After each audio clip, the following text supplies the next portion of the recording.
नमस्कार साथियों, स्वागत है आपका हमारे YouTube channel be the brand में।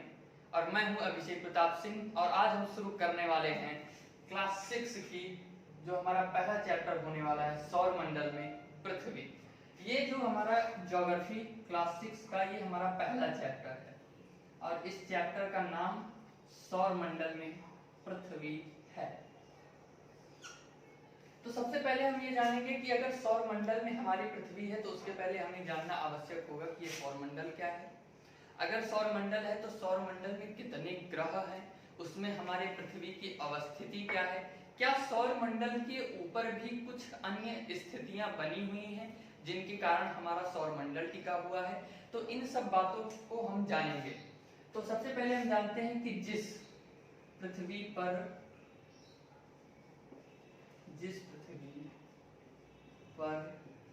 हम सब रहते हैं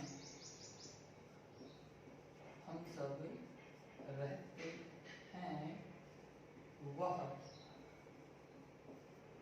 सौरमंडल का भाग है, वह सौरमंडल का एक भाग है। और जो हमारी पृथ्वी सौरमंडल में अवस्थित है, इसलिए इसके आगे जानते हैं कि अगर पृथ्वी फिर इसके ऊपर है सौरमंडल, तो हमारा सौरमंडल कहां पर अवस्थित है। तो हमारा सौरमंडल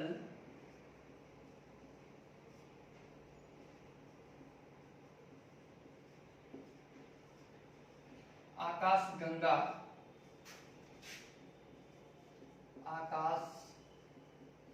का भाग है।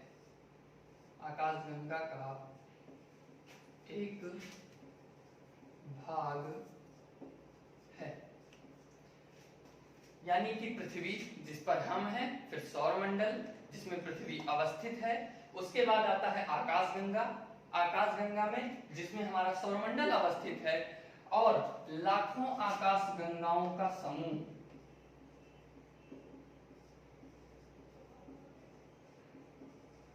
लाखों आकाश गंगाओं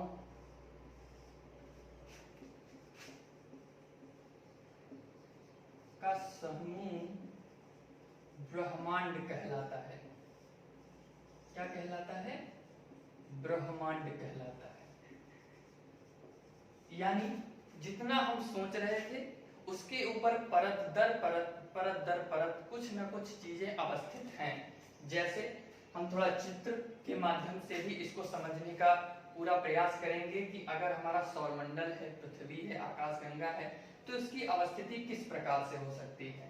तो हम इसको देखते हैं। जैसे ये हमारा पूरा ब्रह्मांड है, पूरा का पूरा ब्रह्मांड है। इस ब्रह्मांड में लाखों आकाशगंगाएं हैं, लाखों आकाशगंगाएं हैं जिसकी कोई गिनती नहीं है। उसमें बहुत सारी आकाशगंगाएं हैं। इन सब में से हमारी कोई एक आकाशगंगा है, कोई एक हमारी आकाशगंगा है ये, जिसमें आप लोगों को एक चीज और बताते हैं। आप लोगों को ऐसा लग रहा होगा कि इस ब्रह्मांड में सिर्फ हमारा एक सौरमंडल है। नहीं, ऐसे भी वैज्ञानिकों का मानना है कि उपस्थित हो सकते हैं जिनके बारे में अभी हमें ज्ञात नहीं है।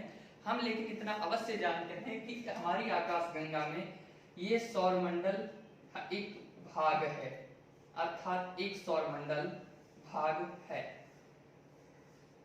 ये सौरमंडल जिसमें बीच में सूर्य उपस्थित है। इस सौरमंडल में हमारे एक पृथ्वी की अवस्थिति है। किसकी अवस्थिति है? हमारे पृथ्वी की अवस्थिति है, जो कि हमारी पृथ्वी है।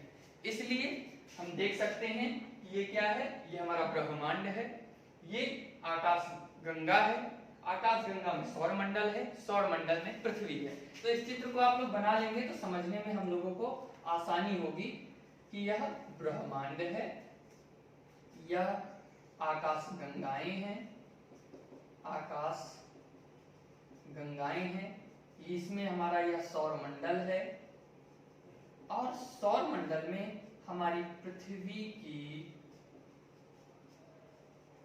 अवस्थिति, हमारी पृथ्वी की अवस्थिति है। चूंकि जैसा कि हमारा टॉपिक है सौरमंडल, तो सौरमंडल में हमने इसके बारे में बेसिक जानकारी जान ली है। तो अब हमारा जो प्रमुख टॉपिक आता है वो आता है सौरमंडल। तो हम सिर्फ इसी पर केंद्रित होकर, विषय केंद्रित होकर इस पर चर्चा करेंगे।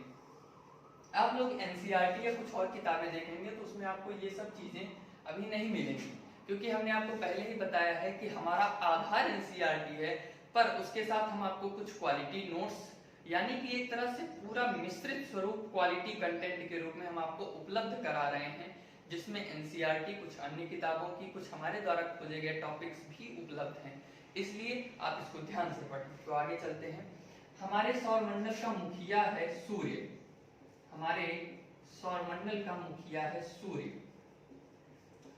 एक बहुत ही रोचक तथ्य मैं यहाँ पे आपको बताने जा रहा हूं, वो ये है कि हमारा जो सौरमंडल है, हमारा सौरमंडल का 99% द्रव्यमान, 99% द्रव्यमान अकेला सूर्य में उपस्थित है, अकेला सूर्य में उपस्थित है। आप लोगों को जानकारी आश्चर्य हो रहा होगा, लेकिन यही सच है कि जो हमारा सौरमंडल है उसमें 99% भाग अकेला सूर्य का है, और बचा हुआ 1% ग्रह, उपग्रह, क्षुद्र ग्रह, उल्का पिंड, अन्य ये सब चीजें, इसमें अन्य सब चीजें अवस्थित हैं। आप लोग यहाँ पर देख रहे होंगे दो नाम लिखा हुआ है, एक लिखा है क्लॉडियस टॉल्मी और लिखा हुआ है कॉपरनिकस। ये दो महोदय भूगोल और सौरमंडल में जानने से पहले इनको जानना, या फिर इन्होंने जो बात कही उसको जानना बहुत ही आवश्यक है। क्लॉडियस टॉल्मी महोदय थे, इन्होंने जियोसेंट्रिक परिकल्पना दी। जियोसेंट्रिक, यहाँ पर शब्द आप लोग बहुत ध्यान से देखिएगा, एक है जियो और दूसरा है सेंट्रिक। हमने इंट्रोडक्शन क्लास में पहले ही बात कर रखा हुआ है कि जियो का अर्थ क्या होता है। जियो का अर्थ होता है पृथ्वी, और यहाँ पर हम सेंट्रिक का अर्थ समझ लेते हैं, यानी कि बीच में, यानी कि मध्य में या फिर बीच में। तो अगर हम समझें तो सामान्य सा सेंस यहाँ से खुद निकल रहा है, जियो और सेंट्रिक, यानी कि पृथ्वी मध्य में है, पृथ्वी मध्य में है एवं सूर्य सहित समस्त ग्रह उसकी परिक्रमा करते हैं, उसकी परिक्रमा करते हैं। ऐसा क्लॉडियस टॉल्मी महोदय ने जियोसेंट्रिक परिकल्पना में कहा। और यहाँ पर दूसरा आता है कॉपरनिकस महोदय। कॉपरनिकस महोदय ने जियोसेंट्रिक थ्योरी का खंडन किया, जियोसेंट्रिक थ्योरी का खंडन किया, और उन्होंने बताया कि नहीं, सूर्य अपने स्थान पर स्थिर है, अर्थात सूर्य स्थिर है एवं अन्य ग्रह उसकी परिक्रमा करते हैं, एवं अन्य ग्रह उसकी परिक्रमा करते हैं, उसकी परिक्रमा करते हैं। तो ये दोनों चीजों को जानना बहुत ही आवश्यक था हमारे लिए। अधिकतर पूछा भी जाता है कि जियोसेंट्रिक थ्योरी और हीलियोसेंट्रिक थ्योरी में अंतर क्या है। कभी कभी क्या हो जाता है कि हमारे समझ में उल्टा हेर फेर हो जाती है। हम ये सोचते हैं कभी कभी जब दोनों नाम साथ आ गए, जियोसेंट्रिक और हीलियोसेंट्रिक, तो हम कंफ्यूज हो जाते हैं कि किस वाले में पृथ्वी बीच में है, किस वाले में सूर्य बीच में है।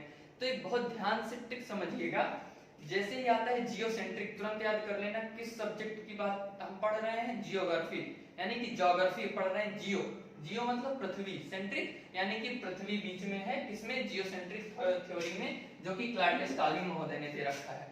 और यहाँ पर यूज हुआ है हीलियोसेंट्रिक, आगे हम बताएंगे, लेकिन अभी आप जान लीजिए कि जो हीलियो है इसका अर्थ सन होता है। ये जो यहाँ पर लिखा हुआ है हीलियो, इसका अर्थ होता है सन, यानी कि सन सेंट्रिक, यानी कि सूर्य जिस परिकल्पना में मध्य में है वो हमारी परिकल्पना कौन सी है, हीलियोसेंट्रिक है। तो आपका ये डाउट बहुत बेहतर ढंग से क्लियर हो चुका होगा और आप इसका जवाब दे चुके होंगे, जो कि कॉपरनिकस महोदय ने और क्लॉडियस टॉल्मी महोदय ने अपने अपने समय में कहा। इन दोनों से पहले भी इसकी बात हमारे भारतीय गणितज्ञ आर्यभट्ट द्वारा की जा चुकी है। उन्होंने पहले ही बता रखा था कि पृथ्वी जियो मतलब हमारा जो सौर मंडल है वो जियोसेंट्रिक नहीं है, वो हेलियोसेंट्रिक है, अर्थात सूर्य मध्य में अवस्थित है। तो चलिए हम आगे अपनी चर्चा करते हैं। जैसा कि हम देखते हैं कि रात्रि के समय या ऐसे भी अधिकतर तो हम रात्रि के समय में ही हमें सारी आकृतियां दिखाई दे रही होती हैं, यानी कि चंद्रमा, तारे, या फिर पढ़ते लिखते समय भी जितने हम बात करते हैं खगोलीय पिंडों की, वो सब क्या है तो उसको हम आपको बताते हैं कि रात्रि के समय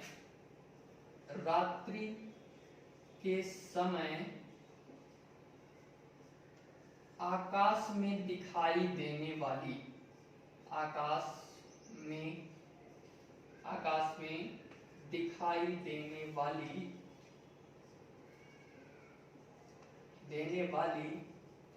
सभी आकृतियों को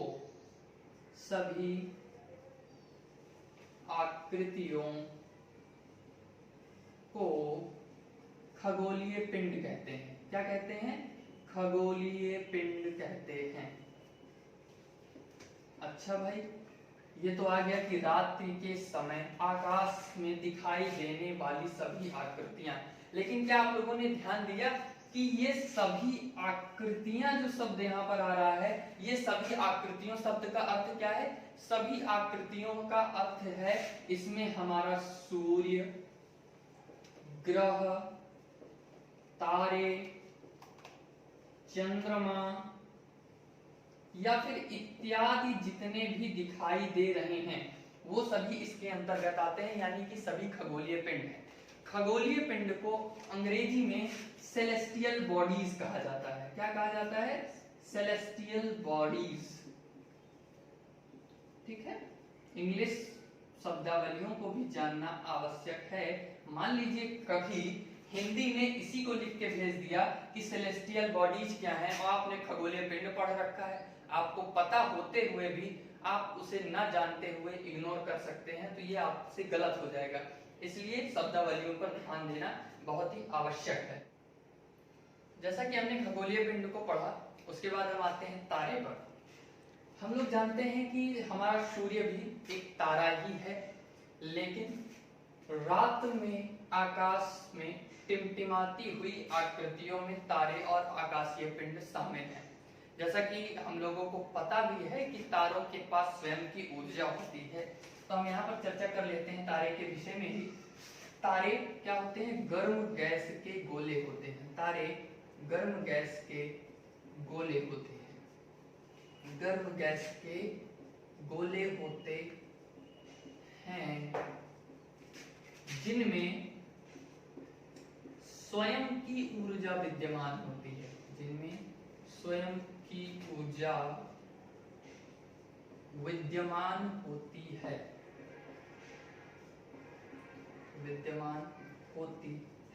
जैसे कि हम आपको बता दें कि जो हमारी पृथ्वी है यह तारा नहीं है, जो हमारा चंद्रमा है यह भी नहीं है, मंगल ग्रह यह भी नहीं है, बृहस्पति यह भी नहीं है, यह सब ग्रह हैं।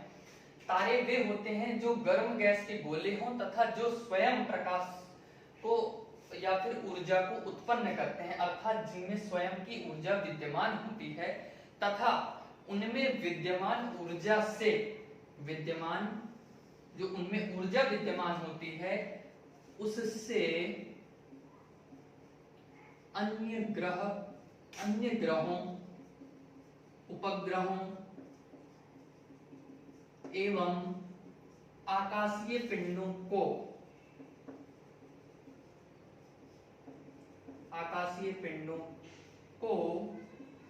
प्रकाश ऊर्जा के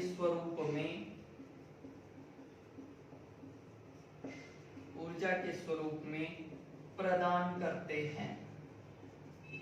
जैसे हमारे सौरमंडल में हमारा सबसे बड़ा जो तारा है वो है हमारा सूर्य। सूर्य एक तारा है। क्या है? सूर्य भी एक तारा है। तो मन में एक प्रश्न भी आ रहा होगा कि अगर सूर्य तारा है तो इसका प्रकाश ही हमारे तक क्यों आता है? जैसा कि यह सामान्य बात है, जहां तक है कि आपको पता भी होगा कि हमारे सौरमंडल में और हमारी पृथ्वी के निकट सबसे जो तारा है वो सूर्य ही है, और सभी जो तारे हैं वो कई लाख करोड़ों किलोमीटर या फिर जिनकी दूरी वर्तमान समय में हम तो यह कह सकते हैं कि अनंत दूरी में अवस्थित हैं, जिनको हम नाप नहीं सकते हैं, इतनी दूरियों पर उपस्थित हैं, फिर भी वो हमें टिमटिमाते हुए नजर आते हैं, वही तारा है। सूर्य भी हमारा एक तारा है। तो चूंकि अगर सूर्य की प्रॉपर्टी को हम पढ़ेंगे समझेंगे तो हम ये जान पाएंगे कि तारे की प्रॉपर्टी क्या होती है, क्योंकि सूर्य भी हमारा एक तारा है।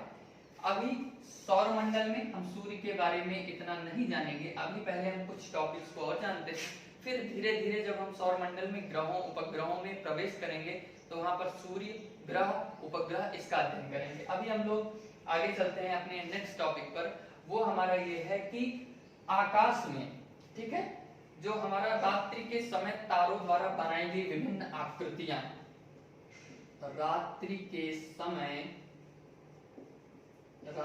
के समय तारों द्वारा बनाई गई विभिन्न आकृतियों को, ठीक है, विभिन्न आकृतियों को नक्षत्र मंडल कहते हैं। क्या कहते हैं? नक्षत्र मंडल कहते हैं। नक्षत्र मंडल में हम लोग इससे परिचित हैं। अभी जब हम उदाहरण दे रहे होंगे तो आप लोग समझ पाएंगे कि हम किसका उदाहरण दे रहे हैं। रात्रि के समय तारों द्वारा बनाई गई विभिन्न आकृतियों को नक्षत्र मंडल कहते हैं। नक्षत्र मंडल क्या होता है? जैसे इसका हम पहले कुछ उदाहरण ले लेते हैं, जैसे Ursa Major, Orion, big bear, small beer,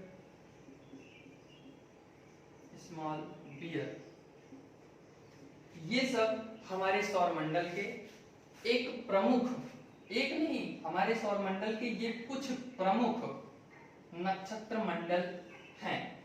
खगोलविदों के अनुसार, यहाँ पर एक एक्स्ट्रा नोट टॉपिक है, इसको जानना आवश्यक है कि खगोलविदों के अनुसार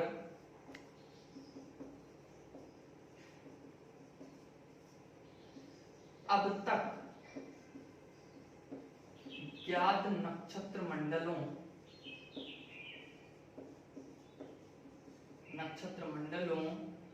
की संख्या 88 है। ठीक है, ये इंपॉर्टेंट नोट्स हैं, टॉपिक्स हैं, इसको आप लोग देखते रहिएगा। ठीक है, खगोलविदों के अनुसार अब तक नक्षत्र मंडल की संख्या 88 है, जिसमें से हमारा एक नक्षत्र मंडल है सप्तर्षि मंडल। बहुत ही फेमस नाम है, हम सभी इससे भली भांति रूप से परिचित हैं और प्रायः हम इसे आकाश में देखते हुए हैं। सप्तर्षि मंडल 7 तारों का समूह है जो भारत के ऋषियों के नाम पर इनका नाम रखा गया है, जिसकी आकृति कुछ यूं होती है, जिसको हम लोग जब रात्रि में आकाश स्वच्छ हो, बादल रहित आकाश हो, प्रदूषण रहित आकाश होता है, तब हम इसे देख रहे होते हैं कभी कभी। तो ये 3, 4, 5, 6 और ये 7 जो हमारा सप्तर्षि मंडल होता है, इसका आकृति कुछ चम्मच के आकार की होती है। ठीक है, ये हमारा सप्तर्षि मंडल होता है जिसकी आकृति कुछ चम्मचाकार होती है। और एक इंटरेस्टिंग चीज मैं आपको यहाँ पे बताने जा रहा हूँ कि जो हमारा ध्रुव तारा है, या हमारा ध्रुव तारा जिसे कहा जाता है कि उत्तर दिशा में अवस्थित है, तथा उत्तर दिशा को ज्ञात करने के लिए हम ध्रुव तारे को अगर पहचान लें तो हम जान जाएंगे कि उत्तर दिशा किस तरफ है। तो हम आपको एक बहुत ही अच्छा फैक्ट यहाँ बताएंगे, जो यहाँ पर हमारे सप्तर्षि मंडल का जो अंतिम ये 2 तारे होंगे, इसके सीध में सदैव उत्तरी ध्रुव तारा उपस्थित होता है। अर्थात हमारे सप्तर्षि मंडल का जो ये होगा, इसके सीध में आप जो तारा देखेंगे, लेकिन इसकी भी कुछ कंडीशंस है कि स्वच्छ रात्रि हो, बादल रहित आकाश हो, प्रदूषण रहित आकाश हो, तब जब यह अच्छे से दृष्टिगत हो, तब हम जो है ध्रुव तारे को देख पाएंगे, जो कि सप्तर्षि मंडल के इन 2 तारों के सीध में उपस्थित होता है। तो हमारा जो अगला टॉपिक है, तो हाँ हमारा अगला टॉपिक है वो है सौर मंडल। अब हम सौर मंडल में प्रवेश कर चुके हैं, तो अब हम जानेंगे कि सौर मंडल क्या है। सूर्य, 8 ग्रह, इन ग्रहों के उपग्रह एवं उछल तारों, क्षुद्र ग्रह एवं उल्का पिंड मिलकर सौर मंडल का निर्माण करते हैं। यहाँ पर सूर्य, 8 ग्रह, इन ग्रहों के उपग्रह, उछल तारे, क्षुद्र ग्रह, उल्का पिंड मिलकर सौर मंडल का निर्माण करते हैं। इन सबको आगे धीरे धीरे अध्ययन करते चलेंगे। सबसे पहले आप यहाँ पे एक चीज और जान ले, यहाँ पे जो लिखा हुआ है 8 ग्रह, कुछ लोगों को ये लग रहा होगा कि 9 ग्रह थे तो 8 ग्रह कब से हो गए। तो आप लोगों को ये जानना बहुत ही आवश्यक है कि 26 अगस्त 2004 के पहले ग्रहों की संख्या 9 थी, लेकिन 26 अगस्त 2004 के बाद जो हमारा 9वां ग्रह था यानी कि प्लूटो, उसे अंतरराष्ट्रीय खगोल संस्थान ने खारिज करके कहा कि नहीं, ग्रहों की संख्या सिर्फ 8 है, क्योंकि वह किसी दूसरी ग्रह के कक्षा में अतिक्रमण करता है। तो ये एक एक्स्ट्रा टॉपिक है जिसको जानना हमारे लिए आवश्यक है। तो सौर मंडल में सूर्य, 8 ग्रह, अब इनको धीरे धीरे एक एक चीज को हम खोलते जाते हैं कि सब, जैसा कि हमें पता है कि हमारे सौर मंडल का मुखिया हमारा सूर्य है जो कि मध्य में अवस्थित है। इसके चारों ओर ग्रह हैं। इस प्रकार से कुल 8 ग्रहों का अपना क्षेत्र बनता चला जाता है। लेकिन क्या अभी कभी हम लोगों ने सोचा है कि जो सूर्य है ये लगातार एनर्जी देता जा रहा है, इसकी एनर्जी खत्म नहीं हो रही है? या फिर ऐसा कभी तो रहा होगा जब सूर्य के अंदर ऊर्जा उत्पन्न हुई होगी जिसके कारण आज वो हम सबको प्रकाश पहुंचा रहा है? या फिर सूर्य का नाम सन कैसे पड़ा? ठीक है, तो इन सब का हम अध्ययन करते हैं इस क्लास में अपनी। ये है कि हम जानते हैं कि सन है, और हम लोगों ने प्रायः पढ़ भी रखा है कि सूर्य हाइड्रोजन एवं हीलियम गैस का गोला है। ठीक है, हीलियम गैस का गोला है। लेकिन कभी तो रहा होगा इसमें मुर्गी पहले कि अंडा पहले, कि अंडा पहले कि मुर्गी पहले, ये वाली स्थिति तो है नहीं। या तो पहले हाइड्रोजन आया होगा फिर हीलियम आया होगा, या पहले हीलियम आया होगा फिर हाइड्रोजन आया होगा। कुछ ना कुछ प्रक्रिया तो हुई होगी। तो हम आपको बताते हैं, पृथ्वी या फिर ये कहिए कि ब्रह्मांड की उत्पत्ति के पश्चात जब सौर मंडल का विकास हो चुका था, उसके मध्य जो सूर्य ग्रह बना, इसके सबसे पहले जो उत्पत्ति हुई उसमें सबसे पहला जो परमाणु बना वो था हाइड्रोजन। तो हाइड्रोजन, जिसको H से प्रदर्शित करते हैं, ठीक है, हाइड्रोजन और हाइड्रोजन के मध्य एक प्रक्रिया हुई। इसको ध्यान से सुनिएगा, प्रक्रिया हुई। इस प्रक्रिया को कहते हैं संलयन, यानी हाइड्रोजन और हाइड्रोजन के परमाणुओं के मध्य ही संलयन की प्रक्रिया हुई, जिसके कारण निर्मित हुआ हीलियम। क्या निर्मित हुआ? हीलियम। और हीलियम का लैटिन में अर्थ होता है हीलियोस। हीलियोस का अर्थ होता है चमक। ठीक है, चमक। और इसी को बाद में कह दिया गया सन। तो आप लोग यहाँ से एक चीज और भी जोड़ सकते हैं, वहां पे हम लोगों ने हीलियोसेंट्रिक परिकल्पना को पढ़ रखा है। तो वहां पर आप सोच सकते हैं कि कॉपरनिकस महोदय ने हीलियोसेंट्रिक नाम किस आधार पर रखा? उन्होंने ये जाना कि हाइड्रोजन हीलियम से मिलकर सूर्य बना हुआ है, लेकिन हीलियम के कारण ही चारों तरफ प्रकाश फैल रहा है। तो अर्थात सेंटर में कौन है? हीलियम है, यानी हीलियम का गोला यानी सूर्य है, इसलिए उन्होंने उसका नाम हीलियोसेंट्रिक रखा। सब चीजें एक दूसरे से जुड़ी हुई हैं। इसी तरह आप लोग भी हमसे जुड़े रहिए, और अगर इतना पसंद आ रहा है तो एक लाइक भी कर दीजिए। तो चलिए आगे टॉपिक पे चलते हैं।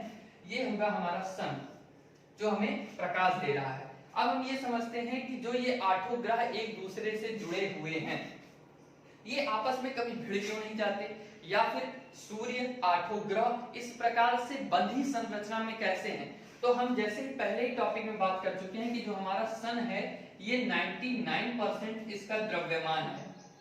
और द्रव्यमान का नियम होता है कि जिसके पास जितना अधिक द्रव्यमान होगा उसके पास गुरुत्वाकर्षण यानी कि आकर्षण की क्षमता उतनी ही ज्यादा अधिक होगी। यानी कि जब सबसे ज्यादा इसके पास द्रव्यमान है तो जितना ज्यादा इसके पास द्रव्यमान होगा उतना ही इसका गुरुत्वाकर्षण प्रबल होगा, उतना ही इसका गुरुत्वाकर्षण प्रबल होगा। तो इस प्रकार से आठों ग्रह, अब आठों ग्रह के जो मध्य दूरी बनी हुई है वो सबसे नजदीक बुध ग्रह है, फिर बुध, शुक्र, पृथ्वी, इसी तरह से हमारे आठों ग्रह बने हुए हैं। तो दूरी के हिसाब से बुध पर सबसे ज्यादा लगा इसलिए ये नजदीक है, शुक्र पर उससे कम लगा बुध की अपेक्षा तो वो उसकी दूरी पर है। इसी तरह आठों ग्रह अपनी अपनी गुरुत्वाकर्षण के आकर्षण प्रभाव में दूरी पर अवस्थित हैं। तो इसलिए हम लोगों को पता चल गया कि सूर्य क्या है, सूर्य में जो प्रकाश आ रहा है वो कहां से आ रहा है, आठों ग्रह किस प्रकार से व्यवस्थित हैं, किस बल के कारण व्यवस्थित हैं। अब एक चीज और समझते हैं कि ये आठों ग्रह जो सौर मंडल में आठों ग्रह उपस्थित हैं ये कभी आपस में भिड़ते क्यों नहीं है, भिड़ते क्यों नहीं है भाई साहब, चल रहे हैं क्यों आपस में भिड़ते। तो इसका एक कारण है कि जो हमारा सौर मंडल है इसमें जो ग्रह परिक्रमा कर रहे हैं या उपग्रह परिक्रमा कर रहे हैं ये कैसी कक्षा में कर रहे हैं, ये दीर्घ वृत्ताकार कक्षा में कर रहे हैं। कैसी कक्षा में कर रहे हैं, दीर्घ वृत्ताकार कक्षा में परिक्रमा कर रहे हैं, जिसके कारण इनके मध्य कभी भी टकराव की स्थिति उत्पन्न नहीं होती है। दीर्घ वृत्त कुछ इस प्रकार से होता है, ठीक है, वो गोलाकार नहीं होता है, दीर्घ वृत्त, ठीक है, एक एलिप्स होता है, ठीक है, हाइपरबोल जिसे शायद हम लोग कहते हैं, दीर्घवृत्ताकार होता है। और हम आगे चलते हैं अपने टॉपिक की ओर कि सूर्य और पृथ्वी ये यहाँ पर है, बुध, ठीक है, मान लीजिए इसके बीच में भी बुध, शुक्र, फिर पृथ्वी हमारा तीसरे नंबर पे आता है। लेकिन हमारे जानने का प्रमुख उद्देश्य सौरमंडल को था, पृथ्वी को था। तो अब हम जान लेते हैं पृथ्वी को सूर्य से जुड़े हुए संबंध में। जैसा कि हमें पता है कि सूर्य यहाँ अवस्थित है, सूर्य से दूरी के क्रम में पृथ्वी तीसरा ग्रह है यानी बुध है, फिर शुक्र, फिर पृथ्वी, पृथ्वी यानी अर्थ हमारा उपस्थित है। तो सूर्य से पृथ्वी के बीच की दूरी कितनी है, 15 करोड़ किलोमीटर। कितनी है, 15 करोड़ किलोमीटर की दूरी पर सूर्य से पृथ्वी की अवस्थिति है, जिससे, ठीक है, ये सब चीज जानना आवश्यक है, जिससे पृथ्वी पर प्रकाश 3×10⁸ मीटर प्रति सेकंड की चाल से 8 मिनट 19 सेकंड के बाद प्रकाश पृथ्वी पर पहुंचता है। यानी जिससे पृथ्वी पर प्रकाश 3×10⁸ मीटर प्रति सेकंड की चाल से 8 मिनट 19 सेकंड के बाद पृथ्वी पर पहुंचता है। एक चीज और है, यहाँ पे 8 मिनट तो फिक्स है, अधिकतर आपको हर जगह है, यहाँ कभी 16 मिल जाएगा, कभी 18 मिल जाएगा। तो ये कुछ सेकंड का है, जो कभी कभी जो उपस्थित कण है इनके नाते अंतर होता है। तो आप 16 से लेके 19 के बीच में 18, 19, 16 लिख देंगे तो उससे कोई विशेष फर्क नहीं पड़ने वाला है। तो अब हम लोग इतना जान चुके हैं। अब हम आगे प्रवेश कर, एक चीज और फैक्ट आप जान लीजिए कि जो हमारा सूर्य है, सूर्य है यह इतना बड़ा है, इतना बड़ा है कि इसमें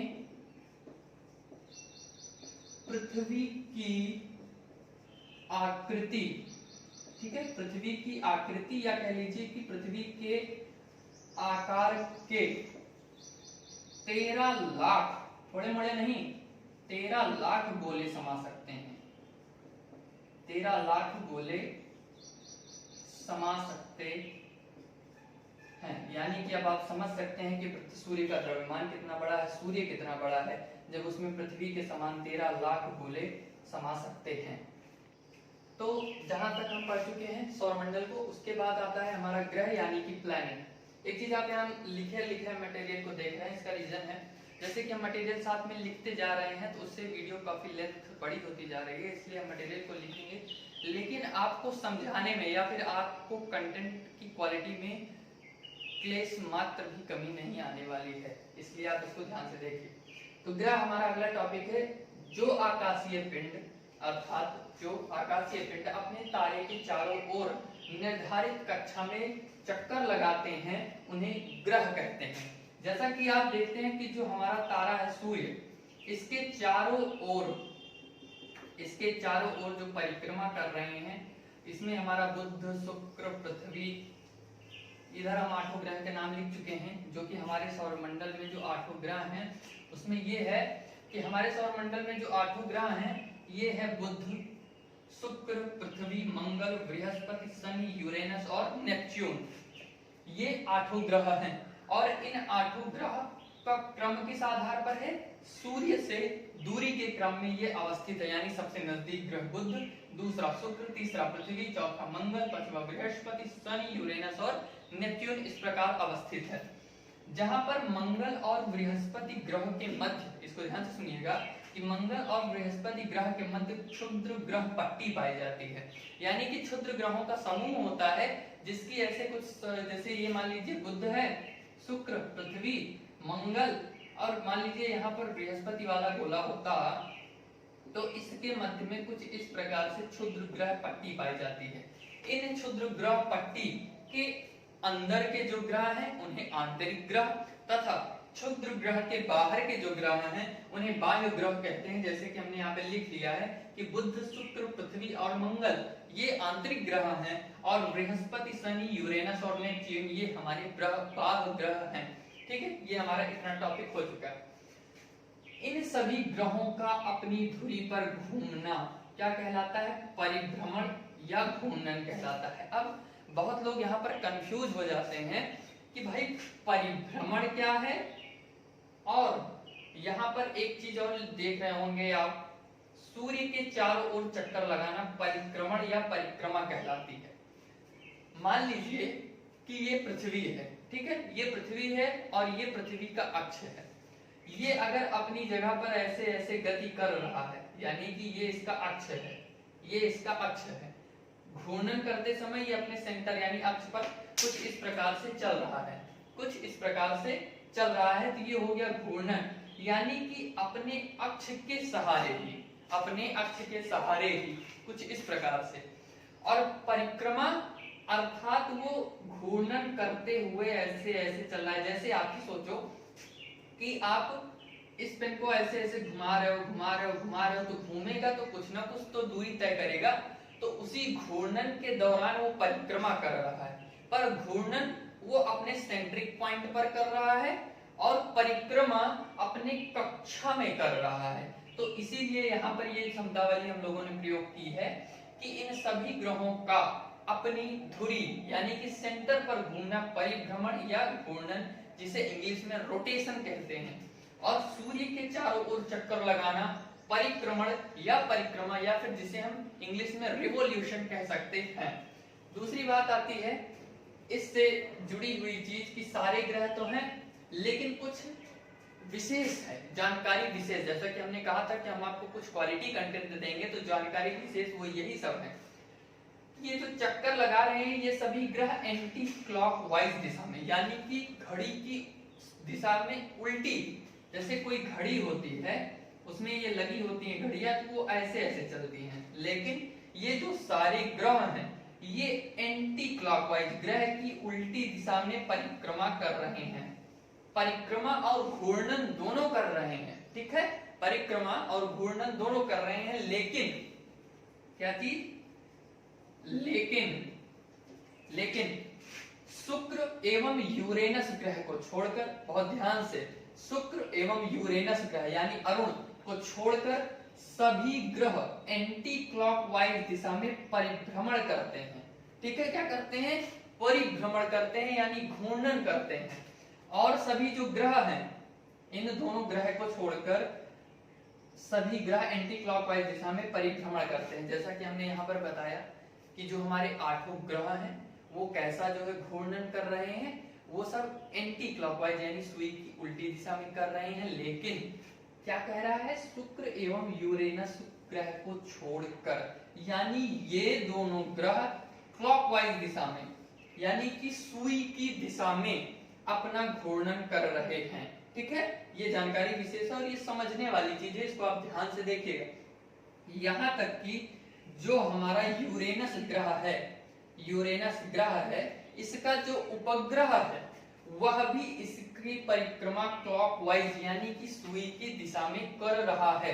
तो हम लोगों ने इतनी जानकारी यहाँ पर प्राप्त कर ली है कि किस प्रकार से यह ग्रह गति कर रहे हैं, हमारे ग्रहों की अवस्थिति क्या है, सूर्य से दूरी के क्रम में क्या है, परिभ्रमण, परिक्रमण, घूर्णन क्या होता है, उनकी दिशा क्या है, उनका क्रम क्या है, इसको हम जान चुके हैं।